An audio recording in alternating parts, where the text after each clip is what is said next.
NCERT 11th class में पहला अध्याय जीव जगत के अगले बिंदु का अध्ययन करेंगे, जो कि हमारा वर्गीकी सवर्ग होता है।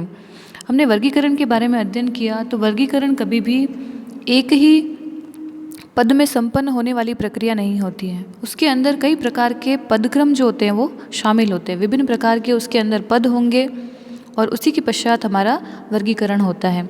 ये जो अलग अलग पद लिखे जाते हैं क्रम से, इस प्रक्रम को हम वर्गीकी पदानुक्रम कहते हैं, जिसके अंदर सभी सवर्गों को व्यवस्थित किया जाता है और यही वर्गीकी पदानुक्रम कहलाता है। इसमें प्रत्येक जो भाग होता है उसे हम वर्गक या टैक्सोन कहते हैं। प्रत्येक सवर्ग वर्गीकरण की एक इकाई को प्रदर्शित करता है। इसका अर्थ है कि प्रत्येक जो भाग होगा वो वर्गीकरण की एक इकाई को प्रदर्शित करेगा। इससे हम एक उदाहरण के द्वारा समझ सकते हैं कि किस प्रकार से प्रक्रम में होते हैं और पद के अंदर कौन कौन सी चीज़ों को शामिल किया गया है उसके बारे में हम जानेंगे। पहला, जैसे कीट के बारे में पूछा जाता है। अगर हमें कीट के बारे में पूछा जाएगा तो वो सभी कीट जिसके अंदर हमको संधि युक्त कुछ उपांग दिखाई देंगे उन्हें हम कीट में शामिल करेंगे। तो कीट जो है वो है एक सवर्ग होता है।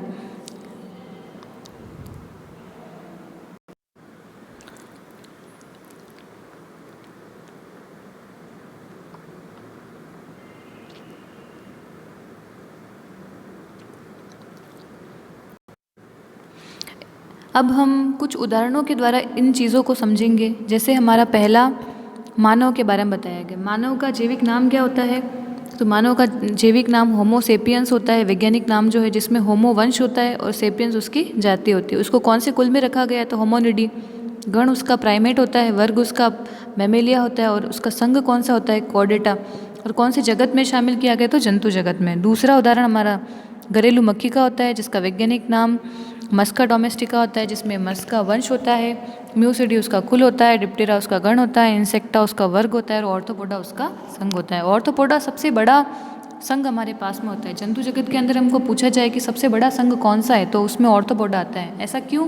क्योंकि जितने भी हमारे पृथ्वी के ऊपर जितने भी कीट उपस्थित होते हैं उन सभी को ऑर्थोपोडा के अंदर शामिल किया गया है। उसके पश्चात आम है, जिसका वैज्ञानिक नाम मैंजीफेरा इंडिका होता है। मैंजीफेरा उसका वंश होता है, इंडिका उसकी जाति होती है। और महत्वपूर्ण कौन सी चीज़ें इसके अंदर? तो वर्ग के अंदर डाइकोट के अंदर शामिल किया गया था। डाइकोट का मतलब जिसके अंदर सीड के ऊपर डबल कॉटिलिडन्स प्रेजेंट होते हैं, बीज पत्र उपस्थित होते हैं, तो वो डाइकोट के अंदर शामिल किया गया। उसके पश्चात उसका संघ कौन सा होता है? तो वो एंजियोस्पर्म के अंदर शामिल किया जाता है।